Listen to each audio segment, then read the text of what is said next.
in the sublease agreement. And I was like, oh, that sounds great. And then all of a sudden, I sent the agreement. I've not heard from him since.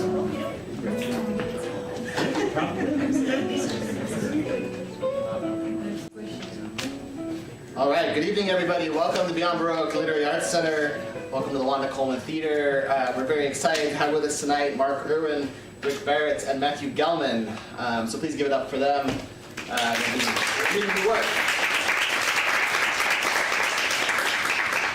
My name is Quentin Ring. I am Beyond Baroque's Executive Director, and we are here on a beautiful Saturday night. I personally like the gray weather, so it's beautiful to me anyways. But before we get started, I want to say a few words about Beyond Baroque. I want to begin by acknowledging our presence here on Tongvan land. Beyond Baroque acknowledges the wrong done to indigenous peoples through settler colonialism, genocidal practices, and the violent dispossession of their land. As an arts organization, we are committed to uplifting indigenous writers, their narratives, and their art. Say a few more words about Beyond Baroque itself. We are Los Angeles' oldest literary institution, founded in 1968 by George Joyce Smith. We have been here for 57 years. We exist as writers and artists, particularly poets. We do that in a variety of ways. We have a workshops program. We have a free Wednesday night poetry workshop that's been running continuously since 1969, every Wednesday. Everyone from Wanda Coleman herself, who's this theater is named after, Amy Gersler, and many, many others have gone through that workshop. It's contributed a lot to LA's wider poetry culture. We have a Monday night fiction workshop as well. We have a variety of individual master classes, seminars, multi-week workshops, et cetera, et cetera. You can check all those out at beyondbaroque.org. We also have a reading and performance series right here in this theater. We have about 100 events a year, mostly poetry readings, but also talks, panels, film, dance, music, a little bit of everything. So we keep very busy. We have a very good time. We do have a couple programs coming up that I want to call your attention to.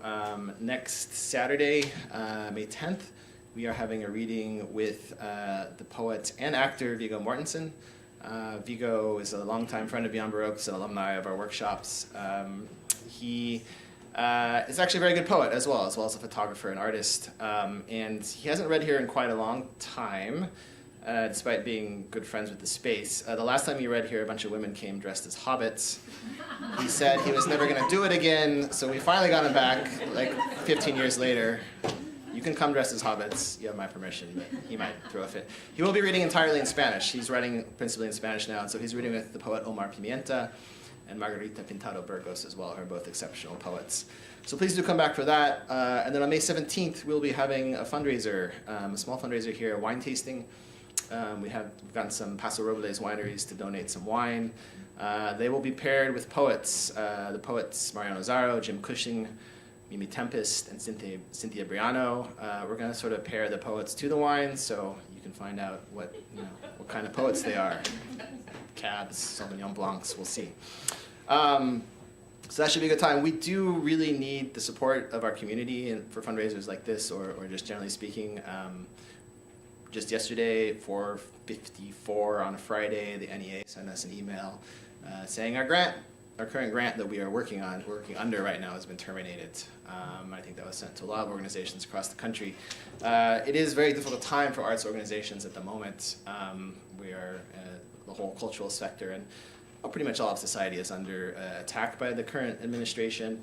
And so we really do depend on the support of our community. So if you're able to come to this fundraiser, we really appreciate it. Tickets are relatively inexpensive, $75. But also if you're interested in becoming a member of Beyond Baroque, that is also an enormous help. It costs a little $60 if you're a student or senior, $75 is a regular membership. We have levels above that. It gets you into our events for free, gets you a discount on our workshops, gets you a discount on our bookstore, and it just generally helps us pay poets and writers and help support the space and the work that we do. So those of you who are supporters, I thank you. And if you are interested in becoming a member or signing up for the wine tasting, you can see Genesis in the bookstore or do it online. I won't say too much more other than just to thank our staff who worked on this, Eric Alberg in the booth, Jimmy Vega, our associate director, Yvonne Salinas, our programs manager, and Genesis Perez, our bookstore assistant. They keep the place running. But really, this is just a thrill to have a really wonderful collection of poets here tonight, all reading from new work, celebrating new books. Mark Irwin is a longtime friend of the space. It's a real pleasure to have Rick Barot here with us and to be celebrating Matt's debut collection. So we're just going to go in alphabetical order, actually. So we're going to start off with Rick Barot, whose most recent book of poems is Moving the Bones. If you have for sale in the bookstore, please buy it. Published by Milkweed Editions in 2024. His previous collection, The Galleons, was longlisted for the National Book Award. His work has appeared in numerous publications, including Poetry, The New Republic, The Adroit Journal, and The New Yorker. He has received fellowships from the Guggenheim Foundation, the National Endowment for the Arts, and Stanford University. He lives in Tacoma, Washington, directs the Rainier Writing Workshop, the low-residency MFA program in creative writing at Pacific Lutheran University. It's a real pleasure to have Rick here, so please everybody welcome Rick Barot.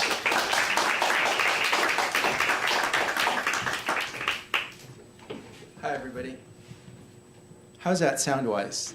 Is that okay?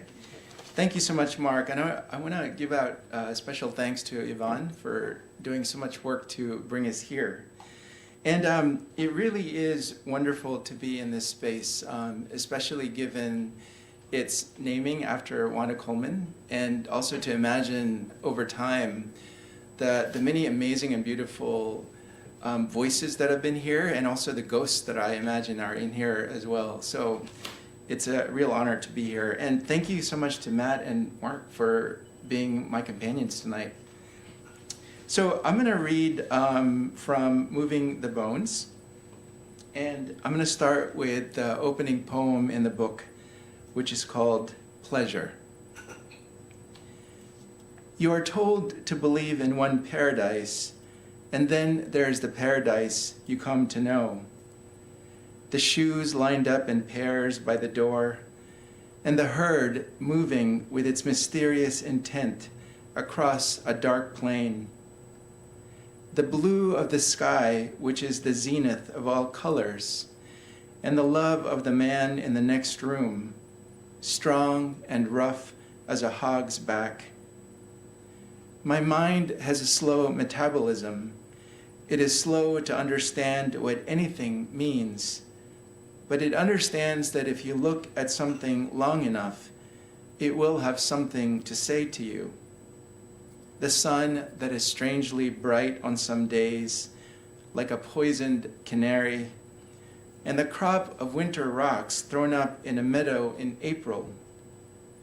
Learning decades later the name of the hospital where you were born, and watching the child eat a mango as though it is time he is eating, time shining on his lips. On fewer days, I agree with the poet who dreaded being the wrong person in the right world. And I believe in adhesion, in never showing up empty-handed, even if the pleasure I know best is fused with the abject. There is always the other side of the heart. It's coaxing. You are here. You can begin again. You can rise. So the middle section of Moving the Bones is a sequence of poems called During the Pandemic. And there are 30 prose poems in the sequence. And I thought that I would read a number of those for you. And these are all prose poems, and they all begin with the phrase, during the pandemic. So hopefully these poems are not too traumatizing for you, because they are, even though they're actually kind of bummer in subject, they are meant to give you pleasure. It's weird reading with all of these lights, by the way, because I can't really see you. So if I look in your direction and give you some kind of meaningful gaze, I can't actually see you. Yeah? And, but it's bad because, for many of you who give readings, you sort of know when the audience is with you because they start having those like angry resting faces, which actually is a good sign. So I can't see shit right now. So hopefully your faces are rested and angry. All right. During the pandemic. During the pandemic, I thought of abstract art. Abstract art, the art historian claimed, was the most democratic kind of art because it allowed for anyone's feelings, anyone's interpretations. You didn't have to know anything to get it. For instance, the canvas that was painted uniformly black could be open-ended and be a consensus at the same time, just like a plague. During the pandemic, I watched the weather. The sky brought forth its clean clouds. The trees put forth their green like store awnings. You could go online and look at places with different kinds of weather. I loved best the weather that was ours. Rain that fell so hard it sounded like a crowd. Ours, like a postcard in the mail or the sparklers on a cake. It was spring. It was a rash season. Then there was the sun on everything. The architect said, the sun never knew how great it was until it hit the side of a building. During the pandemic, I fixed on each fear. Each fear was its own fastidiousness. My mother and her fear of the ocean, not even a touch of it, not even her feet in the tender edge of the surf. My friend and his fear of tunnels, the tunnels he went through with his eyes closed. When we went outside, we wore latex gloves, the colors of Easter. We stood apart in the mandated distance, like the remaining pieces at the end of a game of chess. During the pandemic, I kept a list of possible symptoms on the refrigerator door.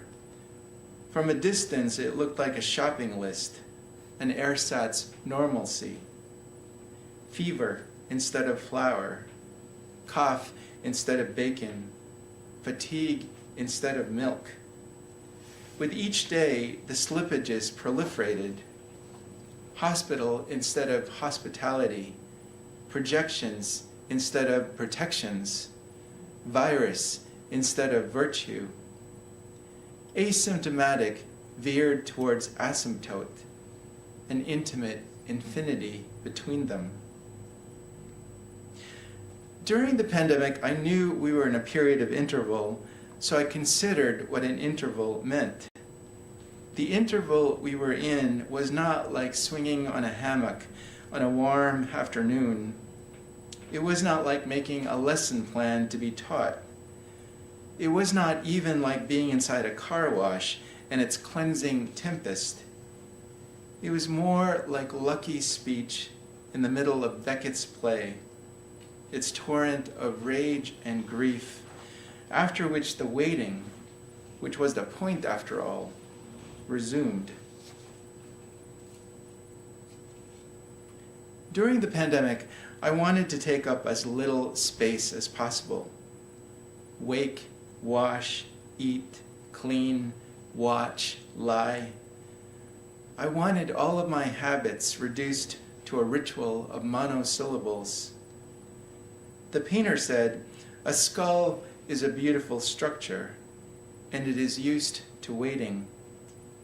I admired the painter's suave severity, his grim style, now that isolation and obedience were what I knew of refuge. During the pandemic, I thought of scale. Pandemics, I read, had shaped human history from the start, like lava scorching an old landscape with regularity. This scorching was one kind of scale. The tweet from the man announcing his wife's death from the virus was another kind of scale. Soft, the size of my face, the mask I wore to the store was one kind of scale. The racist violence being done to people who looked like me was another kind of scale. A scholar wrote, "The poem is the speech of citizenship," and I laughed. I should really identify some of these quotes that I brought into these poems. In that quote from The Architect, that was from Louis Icahn. And in this quote from The Scholar, the poem is a speech of citizenship. That's from Lisa Robertson, if you're curious. During the pandemic, I couldn't distinguish between solitude and loneliness, between trivia and news, between restraint and prohibition. I went to the empty track of the high school and felt as a mending, walking around in circles. The gulls above looked like scissors. I thought of how we thought of nature as an infinity, and this was part of the calamity. During the pandemic, I went outside as into an abstraction.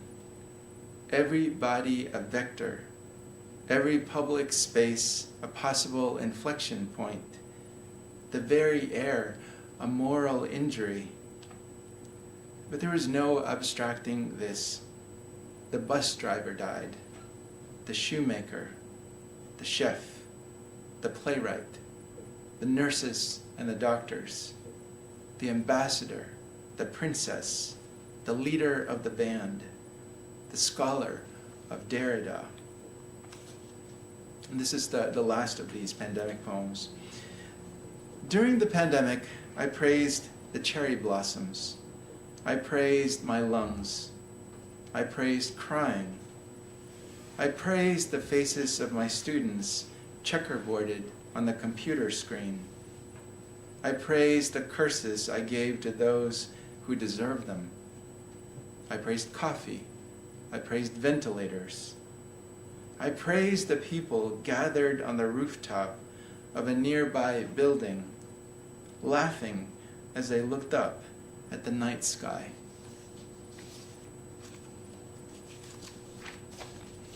So I hope that wasn't too triggering for you all. So this is the last poem that I will read, and this is the title poem of the book, Moving the Bones. Moving the Bones. There are too many ancestors, so we are gathering their bones. The poor ones, their graves broken by the roots of trees, the ones whose headstones have been weathered as blank as snowdrifts. We have bought the wide plot, we have built the mausoleum, and now we fill it with the bones. The ones who were killed in the monsoon floods, the one buried in her wedding dress, the one buried with his medals. Because there will be a time when we cannot keep track of them, scattered in the cemetery like prodigals, we collect their bones. The ones whose faces I can still recall, the ones who have been dead for 100 years, we collect their bones. At each opened grave, we think about the body taking its shape as father, sister, cousin, uncle. We hunger for the story of each figure. We hold the bones, though we know memory is mostly forgetting, or memory is the sweeper who clears the sidewalk each morning, or memory is the broom. The mausoleum is marble, it is white as certain roses, and it is shaped like a house. There's room for everyone we will put there. The rich ones, their gravestones glowing with gold paint, the infants with sweet names. We open their graves, we move their bones. Look back far enough and your family becomes unfamiliar, a circle of people with a fading circumference. When I think of it long enough, home becomes a confusion of birthplace, hometown, country, and nation. We walk through the cemetery, we point to our own, and we gather their bones. Maybe memory is a desperate pharaoh who commands that the things of this life go with him into the next. I would take with me the books that I love best, a jar of the ocean spanning my 2 countries, a slip of my lover's hair. I would take with me a sack of rice, my mother's orange shawl, the robe my father wears in the kitchen at night, drinking a glass of water, that we might go to just one place to worship them, to wonder at who they were. We are moving their bones. Our tribe of eros and vinegar, our black hair, our ordinary minds. Holding the bones, we say the names of the dead, the music of the syllables, conjuring the hearts they answered to. We hold their bones, each stern skull, each proud sternum, each elegant rib, curved like a horizon. Thank you for listening.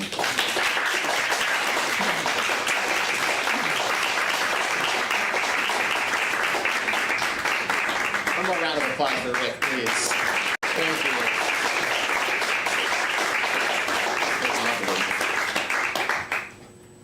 Next up, we have Matthew Gellman, whose first book, Beforelight, was selected by Tina Chang as the winner of Boa Editions' A. Poulin Junior Poetry Prize. His second book, The Understudy, is forthcoming from Four Way Books in 2027.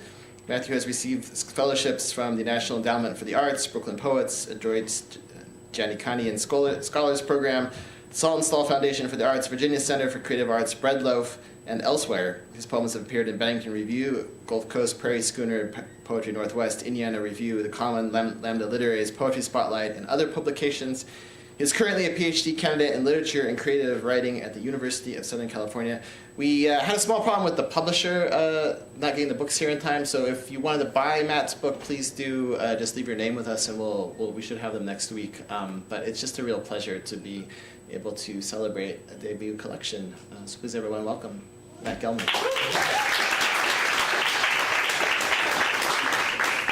Okay. All right, we good? Can you hear me? Yeah, thank you guys so much for being here. Wow, I really can't see any of you, but I hope you feel the love. I mean it. And so good to read with Rick and Mark. I mean, it's special to read with 2 people who are your teachers and who you've been lucky to learn from. And so this night is really cool, and I'm glad we got to do this. So I'm just going to read a little bit from Beforelight, which came out a little over a year ago. And then I'm going to read a couple of new poems, some that are in The Understudy, which is coming out in a couple years, and then some that are just kind of floating that I'm not sure what to do with yet. I took a beta blocker before this. I'm having a great time up here. Thanks for being here. Okay, So Much Light. The cracked blue leaf of cemetery that used to make me falter. Where else could my mind slow hum its hours of practiced evasion? Childhood smell of tin bright cold and snow dust coating the pepper of crows that visit the branches of my walk home through a present I will never be unhooked from. I want my lips to split the lit space between the words dance and don't. To know my mother before the mishap of her early marriage, how she walked to school each morning of her girlhood, a rudiment, wringing the ice from her hair, her head turned down and silent as a sacrifice to wind. So much light coming off of the mirror and rivering through the hush of the bathroom where I stood in her lipstick, pilfered jewelry, strange dominion of closed doors. Some nights talking into the mirror, waiting for it to talk back, mimicking her posture, even now, each dawn a silence I climb. Replica. I wear a gray sweater not unlike the one my father used to wear, his beard beginning to hang from his face in his student years, dew pooling on the sleeves. I see him walking the autumned campus with a cone of chrysanthemums flaring in his hand, swaddled in newspaper wrapping, each petal slanted a little, as memory is. It's easier to go back this far, past marriages, mornings of dressing for work in the dark, his voice slick with caffeine, mud on the front lawn clinging to each step. I'd rather remember this sapling, my father, 19, knocking on a woman's green door, and the self emerging in the noon-lit stillness just before it hears the word yes.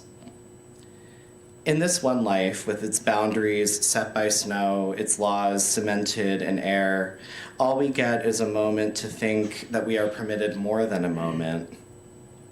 I bought it, this cheap sweater, the color of sleep, a little worn at the shoulders.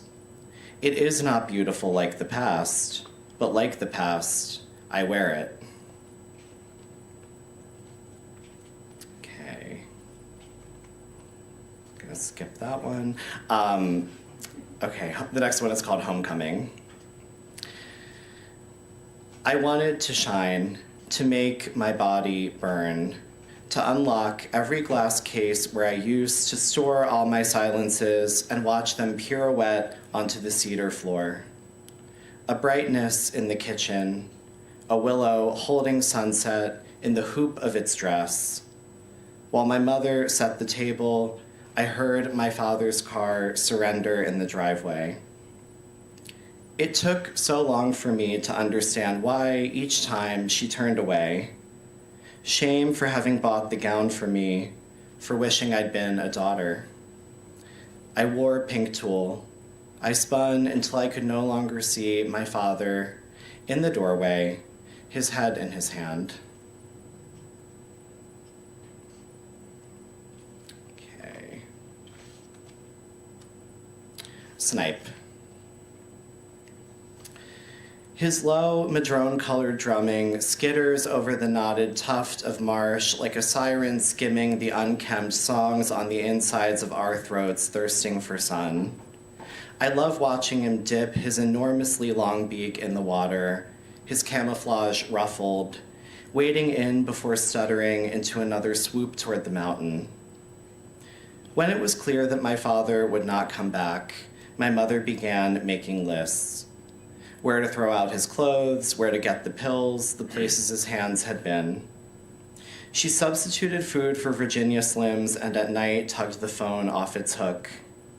She pulled the fern from its socket and threw its frenzy of hair on the floor.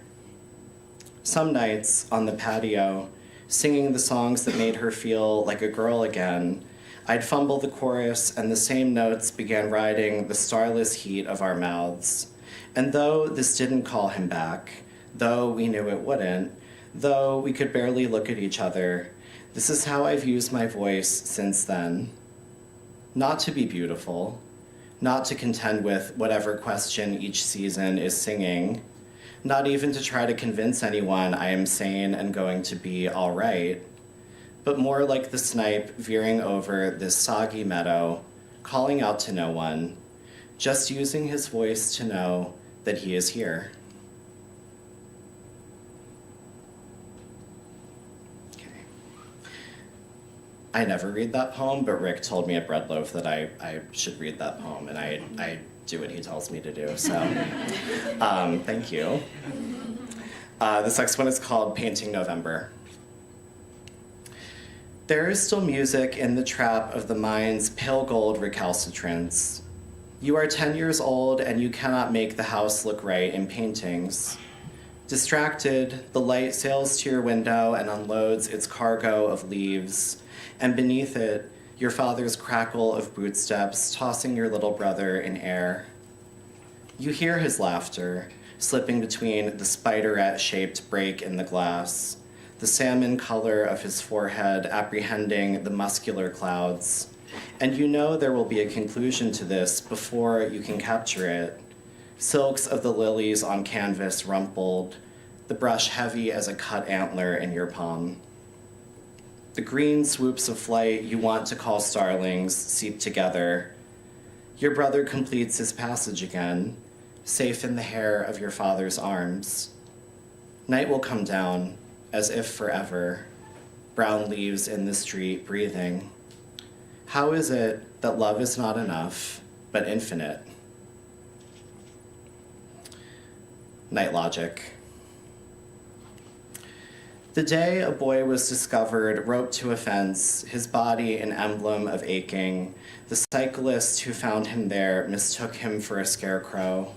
So pistol-whipped and transfigured by blood, his Wyoming face, his blonde fingers still moving, trying to catch the iota of breeze.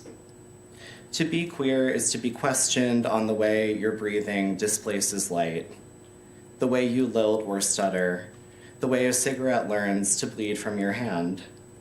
I was that boy's age when a man tried to follow me home in the clapboard college town where I went submersible in the weave of roots beside a crippled fence. According to Gestalt theory, the whole is greater than the sum of its parts. One light tapped on the railroad track becomes all the lights interrupting the cold. By this night logic, a boy jumps over a fence, or a boy gets bound to a fence, and there is only an aperture of dead grass to determine the difference. The man searches, but he cannot find me and stumbles down the mess of the alley. I keep my head low and wait for the morning to steady.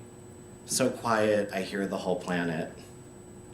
A boy is a galaxy shoved underwater, a moon with a fork in its sternum. A boy is a star in the stratosphere, blinking like something that could be extinguished. Okay, so that's that from her. She's gonna take a nap over here. And I'm just gonna read some new poems, some in the second book, some not. Okay, so this first one is called Conflation. I forget where some of their fingers started, how softly some of them ended. But I remember, in particular, the fingers of one man. We tumbled in simmering grass, and he hooked all 5 behind my bottom teeth, then further in, like he was trying to drag a lake. Under the rustling sky of a Pennsylvania I won't see again, his shadow was much larger than mine. In the orchards, pale green fruits were starting to ripen, lush as petals. Lush as petals, which is a way of saying easily pierced. Love is not like water I can see the bottom of. It's a mountain's crags I climb, searching for a vantage point. I recall what I've let go slack in my palms, the way he bit his lip, then mine, how in the best photographs of horses, all of their legs hit the air at once. The bark of a dog in the distance is a rusted door as it closes. The gray of the sky outside becomes the gray of the sky inside. I forget where some of their fingers started, how softly some of them ended. I light a cigarette and sip my tea. The smoke mingles with the steam. Voice lesson. My parents hired a voice coach to correct my abnormalities. The S a little sharp, my vowels prairie-wide, I sounded, like that. In her half-moon glasses, she looked at me like a kindly owl from a children's show, who always knows the answer and delivers it with grace. She must have known that somewhere, another self waited for me to enter it. On the hushed side of the Sierras I saw in my geography textbook, maybe, and how I'd stand under muffled street lamps in the chalky colors of early morning in a city with faulty balconies and the heat of whiskey in everyone's eye, with men whose names I'd forget a few months after we put our hands in our pockets and turned to walk down the street, looked back, blinked once, and kept walking. Looking back, I don't blame my parents. Who wants to picture their child under slate skies, befriending the grass at recess instead of the kids in his class. Still, I'm grateful for that wide-eyed woman who said, I could listen to you talk all day, then let the door click shut behind her. No second appointment needed. Okay. How am I doing on time, okay? Good. Yeah, okay, I'm gonna do a few more. Such a downer, I'm sorry, you guys. This is like not the Saturday you wanted. But just a couple more. This one is called At the Drive-Thru Car Wash. Once I fell asleep in my dress as morning barreled toward me. I woke, hurried into boys' clothes, and toward the school bus's unblinking cold. These gowns of spiraling blue rubber remind me of being young, how I'd twirl in this same kind of dark while everyone else slept. I loved the car wash when I was little, the pleasure and relinquishment, the measured gallop of machinery holding my family in silence like the climax of a spaceship movie, our eyes so focused our mouths couldn't argue, none of us able to see beyond the soapy fog in the windows. Some days, my face feels like a wooden mask pressing down on my bones. In this rare gift of silence, I don't force it to comport. The washers make a damask of shadow and shimmer over my skin as stillness comes, lightly, like one tip of an egret's wing skimming a pond. On my passenger seat today, the rumpled faces of marigolds, their peppery smell filling up this private slowness in which my car is rinsed, dirt falls away, the sun astonishes the glass, and a blue sign hanging above the exit reminds me to have a nice day. Okay. So this is about a field of flowers that I saw upstate one time. I was living in New York at the time, and I think I was depressed mainly just because there were no flowers in sight. I feel like, you know, my mental health has skyrocketed since moving to California. I'll just say that. Just an I statement. But this poem is called Flower Dust.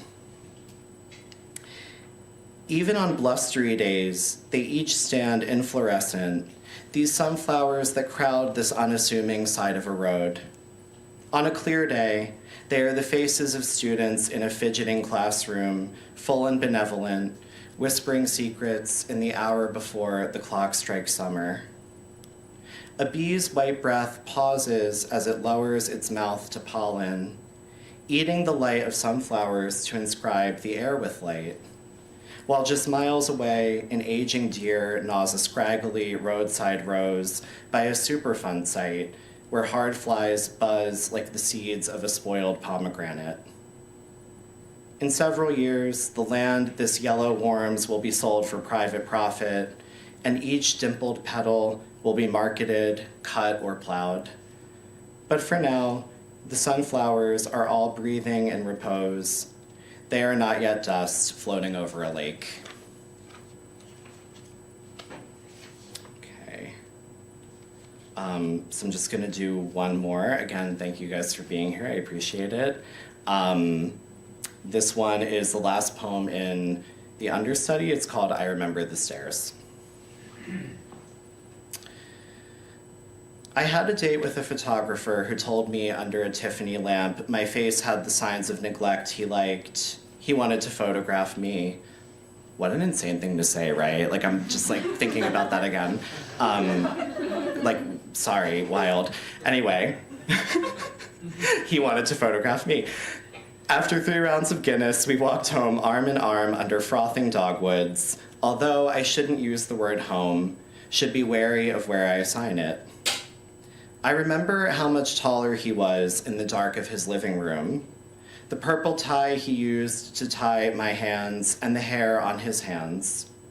But I mostly remember the stairs leading up to his door, how we looked at our shoes before entering, and how little his shoulders or the lights in the hall reminded me of you. On the top stair of my childhood, silence floated in panes of glass. I posed for the ambivalence of sun coming over the hedges, my family still as pieces of farm machinery in a field at night, nothing to bind us except for the smudge of moonlight over our heads. If I squinted, I could see a trace of mountains limned by dusk, though everything felt farther away than it was in those days. And the tree on the front lawn so many mornings, bifurcated by autumn, its gold appetite for beauty, its red appetite for grief. If I'm telling you this now, it's not because it will alter our ending. My mouth tends to embarrass me, loitering where it shouldn't. And I hope you can see the black clay of anger that hardened in the bells of that house, why I'm used to fumbling for the right thing to say to a turned back. The next morning, walking into the sun, he wrapped his weight around mine. The smell of bergamot, the soft middle of his body. I didn't know if he would call or if I would.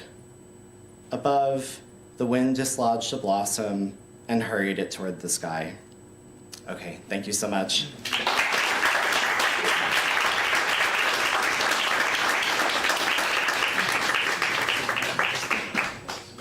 One more round of applause for Matt, please. Thank you, Matt.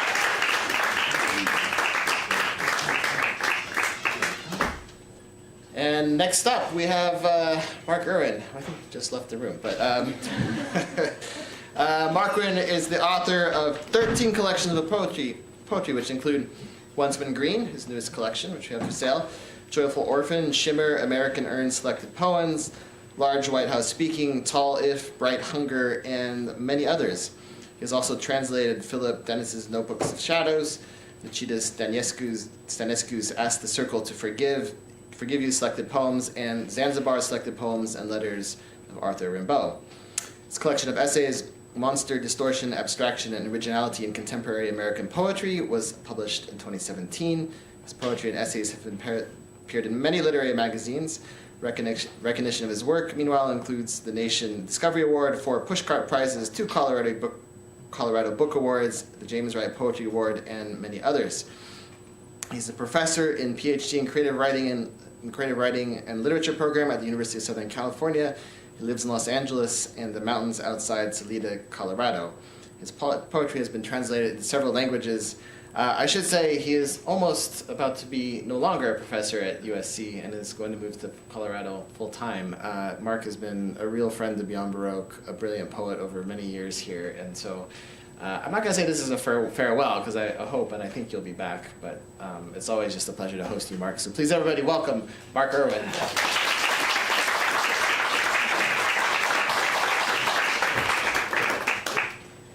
Well, it's so nice to read with people you can't see, but also so many wonderful poets out in the audience. And thank you, Quentin and Yvonne and Jimmy. And Genesis, if you haven't figured it out, all the people that run this place are wonderful poets. So I'm going to read from this new book, Once When Green.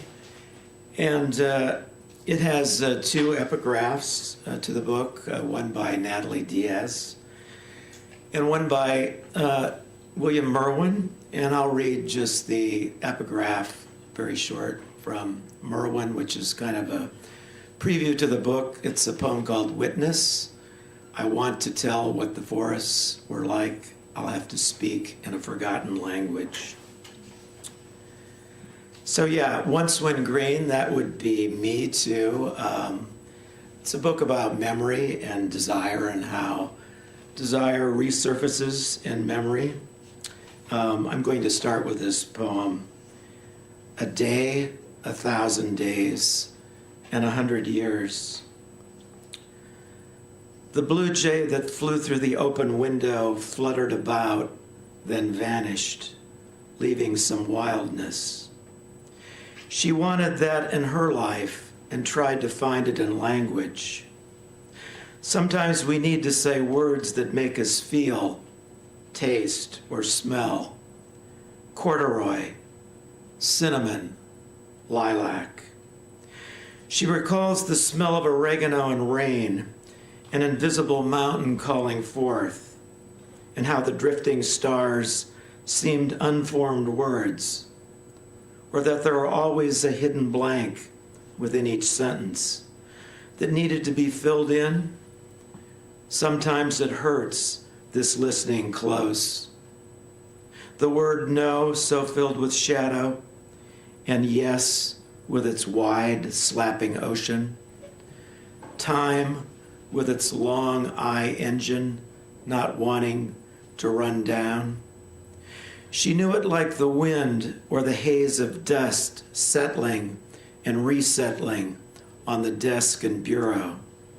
Its ghost of a person, time that only slows for a moment of desire, or begins making so much unknowable, like birth or the future's inscrutable distance.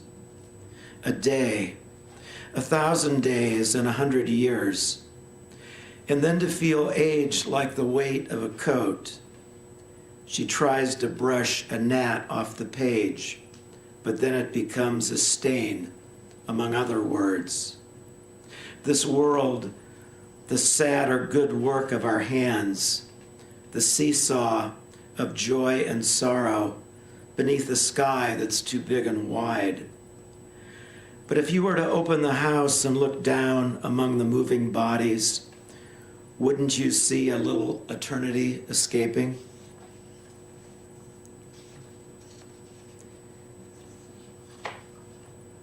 So this poem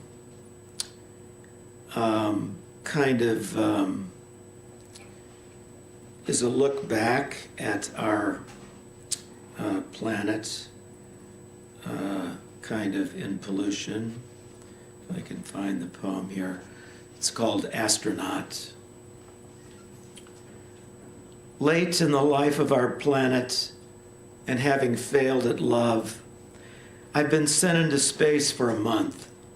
Nothing fancy, just orbiting the moon, which my doctor says will be good for my condition, looking at its gray seas and craters, along with the solitude of looking back at our own blue and green sphere, oared in pollution, stubborn and still bristling with life. What I recall now is the snowlight through winter's skeletal trees, the fur of dusk, the bee that stung me at mother's funeral, which made love come flooding back. And here, this gray feather, Pips, my pet pigeon eaten by a fox, how its grenadine eyes, amidst cooing, shone in sunlight. Being an astronaut is often like being dead, the blackness of space, continual, save for the faint fires we call nebulae and small light of stars. Little changes, and I become more aware of how love relies on changes in time. Velvet, our black labs gray around the muzzle. And on the wall of the sunroom, my deceased wife's red canvas shoes, now faded pink. I think back to when love was new and the great sense of freedom. And now it's only those distant prickling lights opening through the darkness of space that remind. So, there's a lot of habitat extinction. I don't have to remind anybody about that, but there's also a lot of numbers we're used to hearing, that 10,000 species become extinct each year. I think 65% of all the commercial apiaries this year in the country became unfertile. So this poem is kind of about how numbers divorces from what's really important, which is words. It's called Warren of the Dead. So many copies of numbers multiplying like minnows that help us die. Unlike when among lightning our hearts leapt and our teeth spoke sparks, and we saw for the first time the mullein flowering yellow and green, the chain of moments, the trunks of maples over centuries turning to coal. I am so lonely for the present, while the next text is chirping on a phone. I am so lonely for peace, not the tumbled walls in Gaza, torn bodies, and unraveling DNA. I am so lonely for a river's one rushing minute with scuttling crayfish, nymphs, and eddies, blurring clouds, not its imaged 1,000 pixels, changing colors toward forms on a screen. I am so lonely for the swallows riding a canyon's thermal, far above a helicopter's blades, slapping air through smog, and far from the numbers written within passwords, securing our nameless names.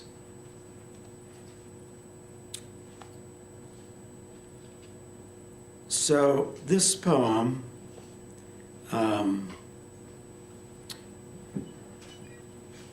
has a long title. It has an interesting story.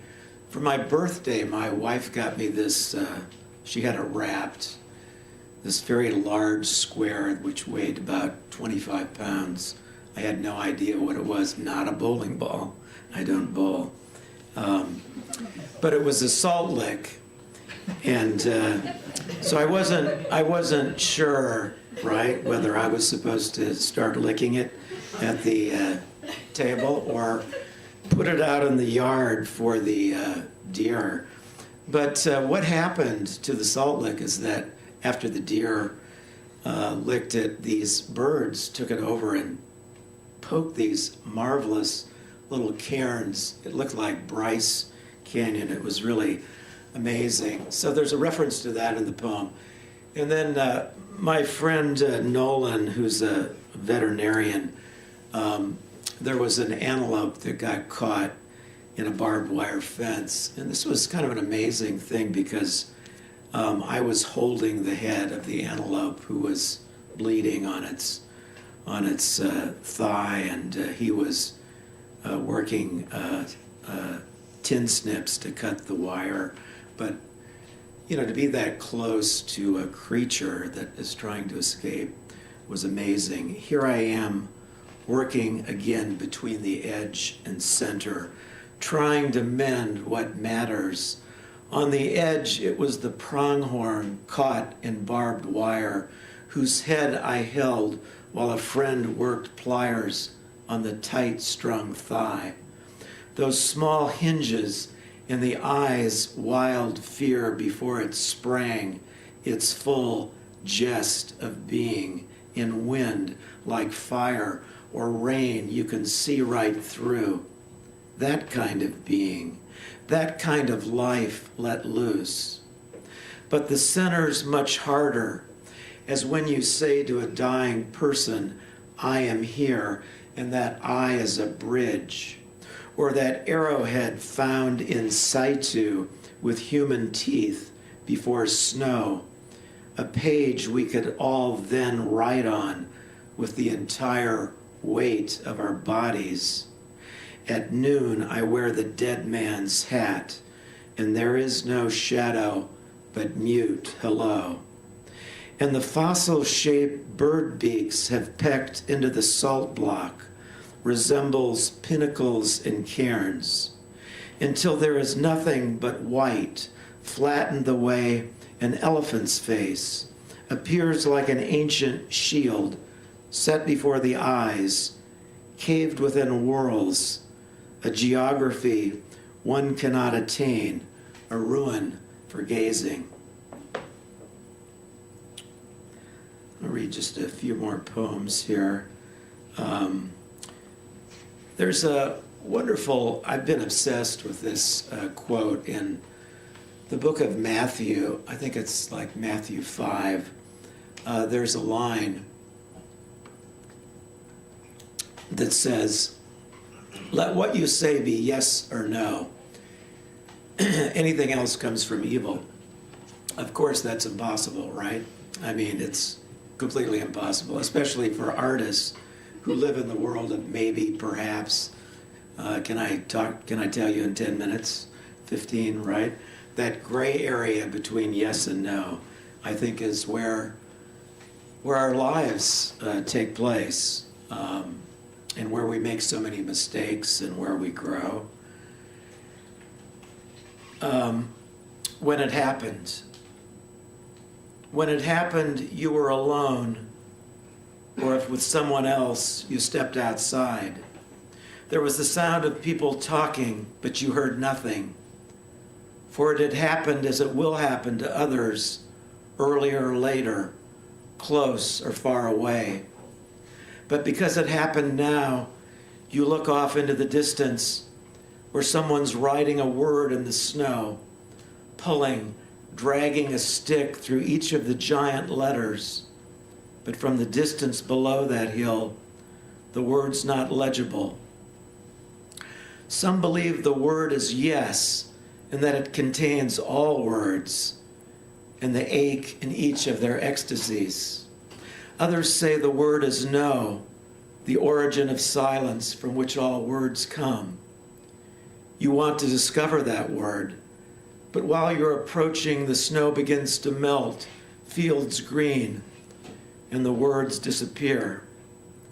Some say our fears keep us from knowing, for the word is both our permission and disaster, while others say that the melting itself is the word, a word that can only be felt, never seen. Yet we all wait, and are left only with that waiting, the waiting that is language's opening, and we stare hopelessly at one another as though we were made of words. I'm going to read one more poem from Once Went Green. This is the opening poem, and then I'll close with a new poem. I always wanted to write a little tiny epic because I've taught so many epics, and when I say tiny, I mean it's pretty small. But this poem has a couple words you might not know. The word imago is the adult stage of an insect. Tellurian, those were the first people that lived on the earth, Tellurians. And as this poem moves from the mountains down to the land and sea and then into the air, it also moves through, insects and animals. These things that live by perishing. Ago, long, ever since I left that snowbed in another life, making my way down through pines and birches toward the valley where those small green bodies, the first Tellurians, slipped among grass, their words the stutter, click, and whir of insects or avian caw, unending. And the rivers sashay and hum, keeping its sound alive in this poem. And the imago of stonefly and caddis swarming, each one having burst its naiad shell after all of the instars, these things that live by perishing through breeze and light, wind, salt rinse off ocean, small steps now as the house, the one on my back, becomes boat, each wave a yes, chorusing yes, yes, yes, buoying me salt on salt, above, gulls gray, quarreling air, their hawing at our trace of garbage and carbon. We, waiting, are falling faster, saith the fish. And some flowers wept here, afloat I follow sea cycles, the waves' luminous feet, milky at night, phosphorescent with plankton bloom. Who am I now, all middle, distant, dreamed? Nascent sea foam, and morning cataracting light through bruised cumuli, theatrical their heft and pomp, enacting me. For what? My small craft now scat and feather flocked. Look, one near island's green, sunstruck, yes, now feathers in my ears, mouth, my body growing porous, hungry. Just one more step, one more toward cloud. And this last poem from the new book that I think I've maybe just completed. It's called People Keep Entering. If you haven't read the great book All Quiet on the Western Front by Eric Maria Remarque, I really recommend that book. I think it's one of the greatest books about war and compassion.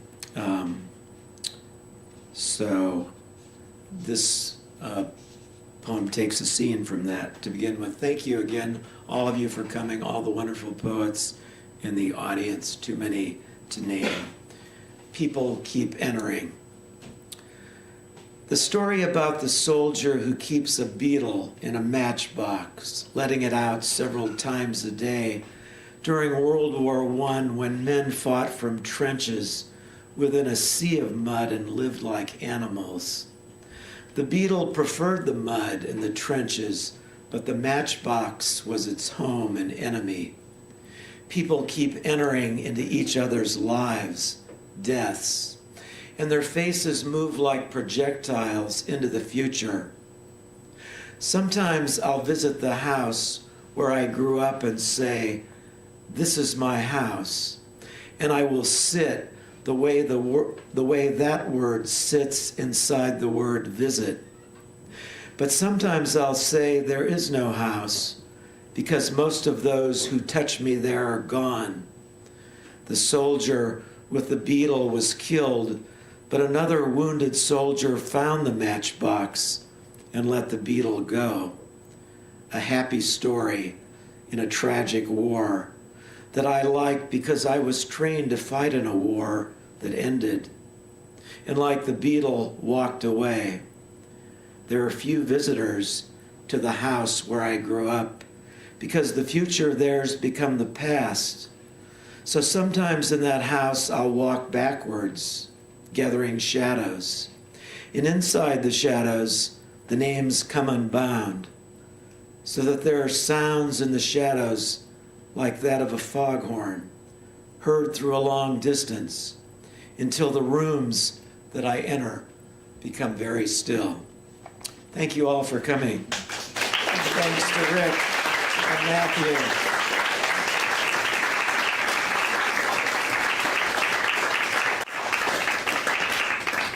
Another round of applause for all of our readers, please. Thank you. Thank you so much for that beautiful reading. Feel free to hang out. We have books for sale. I think our authors are willing to sign them. We have some refreshments, and yeah, just enjoy your Saturday evening. Thanks so much.